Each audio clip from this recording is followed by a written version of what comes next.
नमस्कार साथियों। आज विश्व ओजोन दिवस के अवसर पर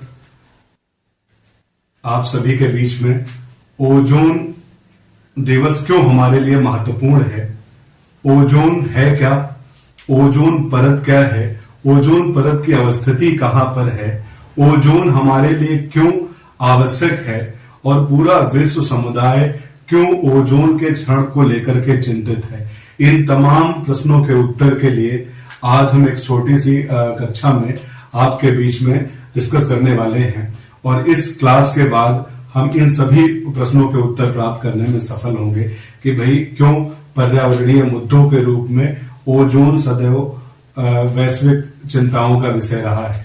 तो ओजोन हमारे लिए क्यों महत्वपूर्ण है, ओजोन से संबंधित कुछ जानकारियां प्राप्त करते हैं।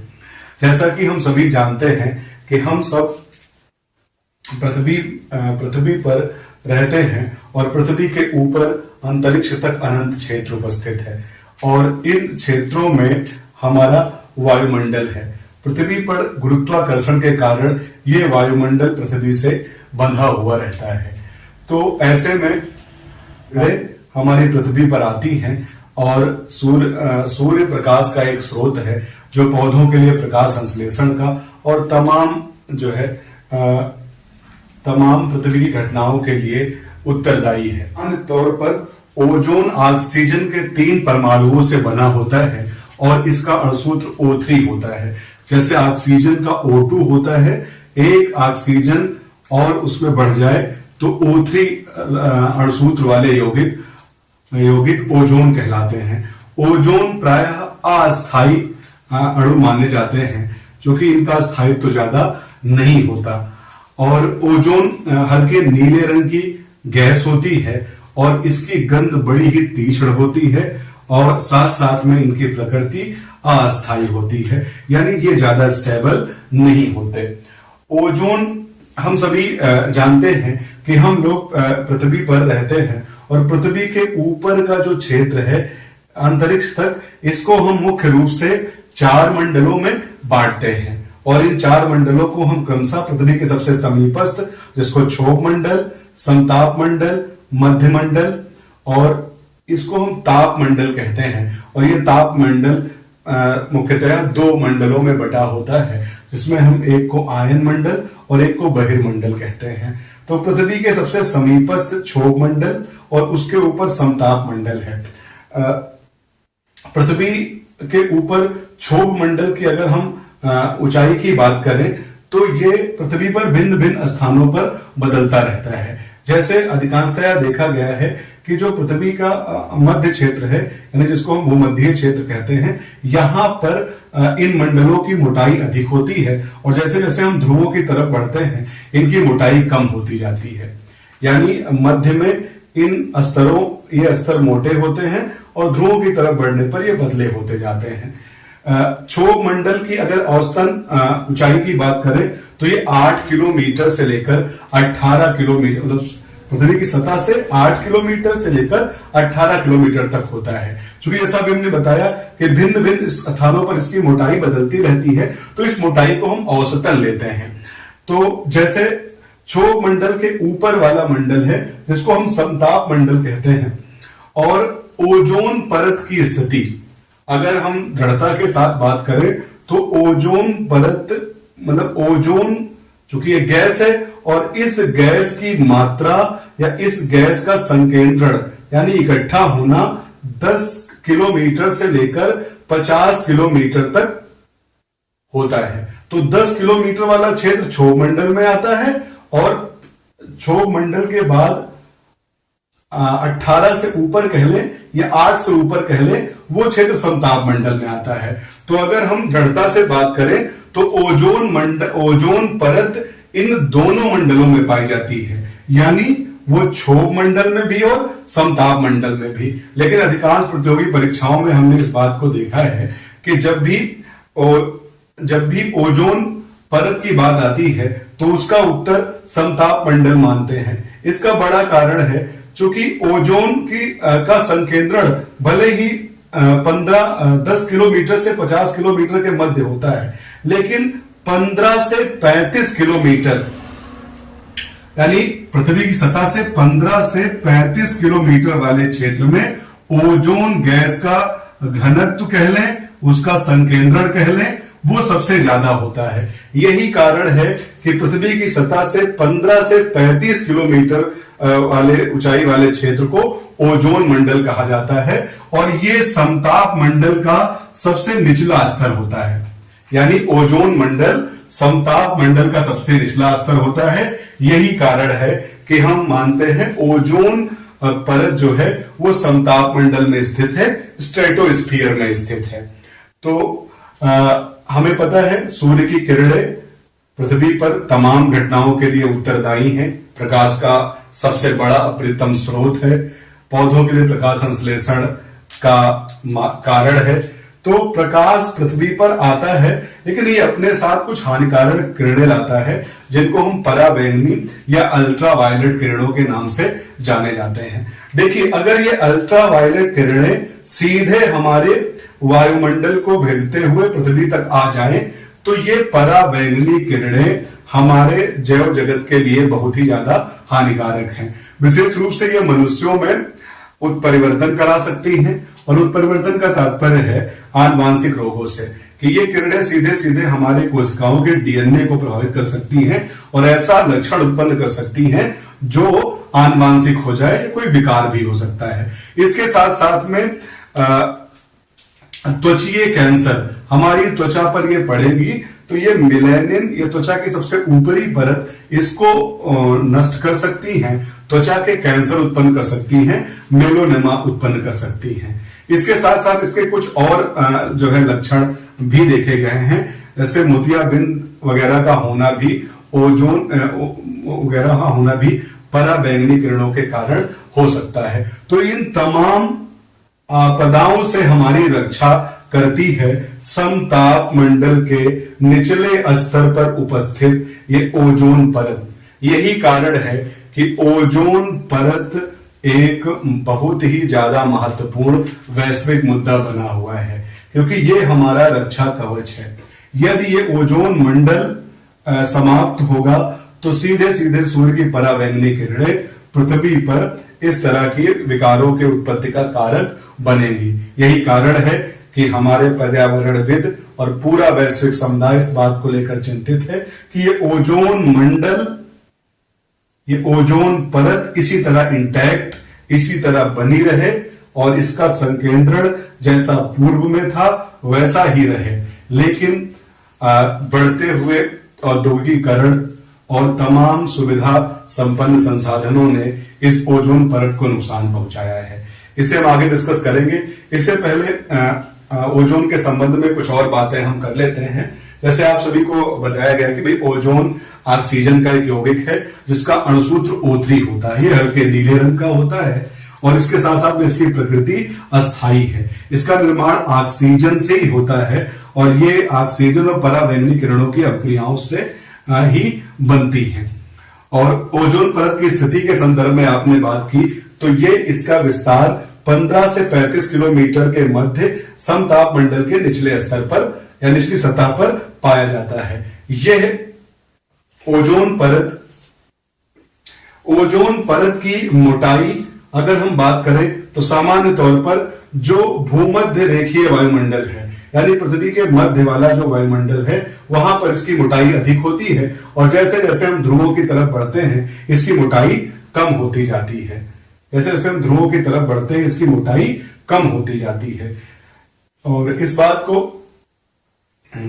और इस ओजोन परत की मोटाई को मापने की एक विशेष इकाई है जिस पर अक्सर प्रतियोगी परीक्षाओं में प्रश्न आता है, और वो है डाप्सन यूनिट। यानी ओजोन परत की मोटाई को हम डाप्सन यूनिट में मापते हैं। तो ये विशेष तथ्यात्मक रहता है कि ओजोन परत की मोटाई को किस में मापते हैं, तो वो उसका उत्तर हो जाता है डाप्सन यूनिट।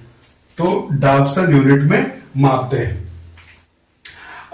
जैसा कि अभी हम डिस्कस कर रहे थे कि औद्योगिकरण के बढ़ावे से और सुविधा भोगी दिनचर्या के कारण हम लोगों ने पर्यावरणीय कई मुद्दों को जन्म दिया है, जिसमें एक मुद्दा है ओजोन परत का क्षरण होना। हम जानते हैं कि अब हवाई यात्राओं में जेट वायुयानों का प्रयोग किया जाने लगा है जो तीव्रतम होते हैं, और ये जेट वायुयान, इनमें ईंधन के दहन के फलस्वरूप कुछ नाइट्रोजनस गैसें निकलती हैं, विशेष रूप से नाइट्रस ऑक्साइड। और इसके अलावा जो हमारे जितने भी वातानुकूलित साधन हैं, एसी हुआ, रेफ्रिजरेटर हुआ, इन सभी से कुछ विशेष यौगिक निकलते हैं जिनको हम नाम देते हैं क्लोरोफ्लोरोकार्बन्स। इनको सामान्य रूप से सीएफसी भी कहता है, क्लोरोफ्लोरोकार्बन्स कहलाते हैं। और ये क्लोरोफ्लोरोकार्बन ओजोन परत के लिए बहुत ही ज्यादा हानिकारक होता है। और ये देखा गया है कि पृथ्वी के दक्षिण ध्रुव में उपस्थित अंटार्कटिका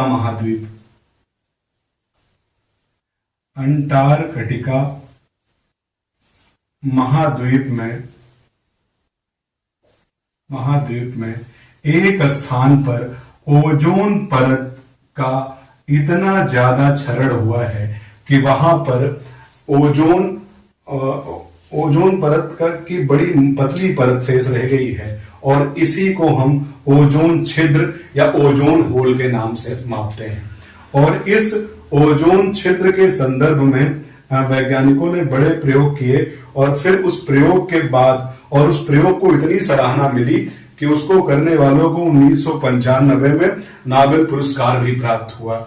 और इसका संभावित कारण निकल के आया कि हमारे जो एयर कंडीशनर्स हैं, जैसे फ्रिज हुआ, एसी हुआ, इनसे निकले हुए क्लोरोफ्लोरोकार्बन्स के कारण ही ओजोन परत का क्षय हो रहा है। अगर रासायनिक रूप से हम बात करें तो क्लोरोफ्लोरोकार्बन्स जो हैं, ये कार्बन और हाइड्रोजन के यौगिक होते हैं। इनको फ्रेयांस भी कहते हैं, यानी सामान्य रूप से क्लोरोफ्लोरोकार्बन्स को एक नाम और देते हैं, फ्रेयांस। इनको फ्रेयान भी कहते हैं। यह देखा जाता है कि यदि क्लोरोफ्लोरोकार्बन गैसीय उत्सर्जन में वायुमंडल में छोड़े जाएं तो धीरे धीरे ये ऊंचाइयों तक समताप मंडल तक पहुंच जाते हैं, और वहां पर ये ओजोन परत को कुछ इस तरह से नुकसान पहुंचाते हैं।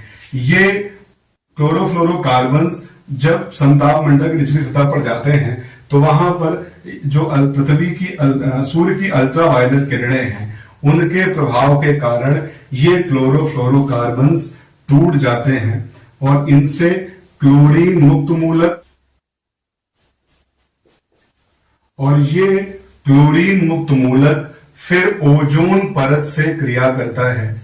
ओजोन से क्रिया करके ये ओजोन को आणविक ऑक्सीजन में परिवर्तित कर देता है, और क्लोरीन मोनोऑक्साइड नामक मुक्त मूलक बना लेता है। यानी जो ओजोन हमारी रक्षा कवच के रूप में थी, अब वो ओजोन अब वो आणविक ऑक्सीजन के रूप में आ जाती है, यानी उसके अणु वहां से हट जाते हैं।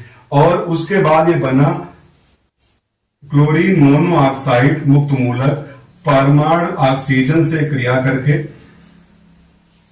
पुनः क्लोरीन मुक्त मूलक बना लेता है और ऑक्सीजन गैस का उत्सर्जन करता है। यानी ये अभिक्रिया इस प्रकार की है कि इससे क्लोरीन मुक्त मूलक मिलते रहते हैं, और ये दूसरे पद में क्लोरीन मुक्त मूलक इस ओजोन का क्षरण करते रहते हैं ऑक्सीजन और ऑक्साइड मुक्त मूलक में।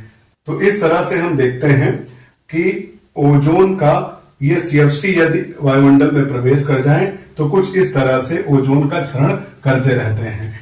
इसी के कारण ओजोन परत में हमारे दक्षिण गोलार्ध में स्थित अंटार्कटिका महाद्वीप में ओजोन छिद्र हुआ है।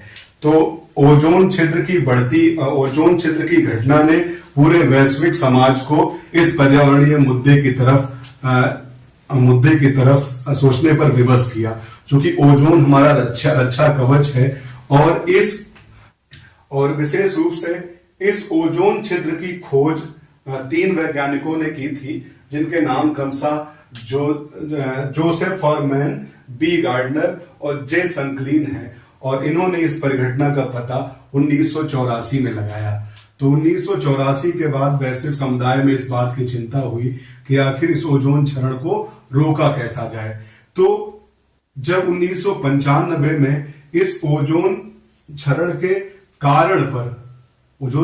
कारण पर स्पष्ट मत आ गया कि नहीं, संभावित रूप से ये जो क्लोरोफ्लोरोकार्बन्स हैं, संभावित क्या, ये कह लीजिए कि लगभग सिद्ध हो गया कि ये जो क्लोरोफ्लोरोकार्बन्स हैं ये मुख्य रूप से उत्तरदायी हैं हमारी सुरक्षा कवच को तोड़ने के लिए, यानी ओजोन लेयर को अपघटित करने के लिए। तो ऐसे में वैश्विक समुदाय ने सबसे पहली बार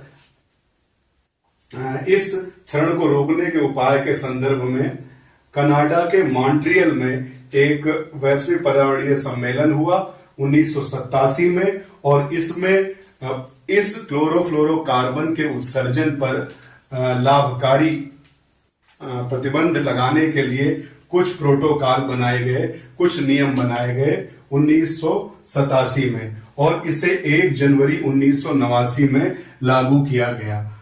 धीरे धीरे विश्व के अन्य देशों ने भी इसमें अपनी सहभागिता देनी चाहिए, और इस कारण से 1987 से यानी 1989 से लेकर आज तक इसे लगभग 11 बार संशोधित कर दिया गया है। और इस मॉन्ट्रियल प्रोटोकॉल का जो संशोधन सन 2016 में हुआ, जिसको हम किगाली समझौता, रवांडा की राजधानी किगाली में हुए इस समझौते में, जिसे हम किगाली समझौता मानते हैं, 2016 में एक आम सहमति बनी कि किस तरह से हम ओजोन क्षरण को रोका जाए। और ये बात निकल के आई कि अगर ओजोन क्षरण के इन उपायों को हम अमल में लाएं और कम से कम पर्यावरण में इन क्लोरोफ्लोरोकार्बन का उत्सर्जन करें, तो हमारी जो ओजोन परत की स्थिति 1980 से पहले थी वो फिर से रिस्टोर हो जाएगी, यानी पुनर्प्राप्य हो जाएगी 2044 तक अन्य क्षेत्रों में, और 2066 तक। क्योंकि अभी आपने देखा कि ये जो ओजोन परत की मोटाई है ये ध्रुवों की तरफ जाते जाते कम पड़ जाती है। तो ऐसे में दक्षिण ध्रुव पर उपस्थित अंटार्कटिका महाद्वीप में इसकी मोटाई अल्पतम है, यानी कम है। तो ये वाली जो भूमध्यीय मोटाई है, इसको भरने में तो ये अनुमान लगाया गया है कि अगर इन पर्यावरणीय इन समझौते के प्रोटोकॉल्स को हम इनका पालन करेंगे तो 2040 तक हम 1980 की जो मोटाई थी ओजोन परत की, उसको प्राप्त करने में सफल हो जाएंगे। और उसके साथ साथ 2066 तक हम ध्रुवीय ओजोन परत की मोटाई को रिस्टोर कर सकेंगे, यानी उसे पुनर्प्राप्त कर सकेंगे। तो ऐसे में किगाली समझौता अति महत्वपूर्ण हो जाता है। और इसलिए मॉन्ट्रियल प्रोटोकॉल जो कि 16 सितंबर 1987 को आयोजित किया गया था, इसी को ध्यान में रखते हुए संयुक्त राष्ट्र संघ ने, यूएनओ ने, यूनाइटेड नेशन ऑर्गेनाइजेशन, संयुक्त राष्ट्र संघ ने 16 सितंबर को विश्व ओजोन दिवस मनाने का निर्णय लिया।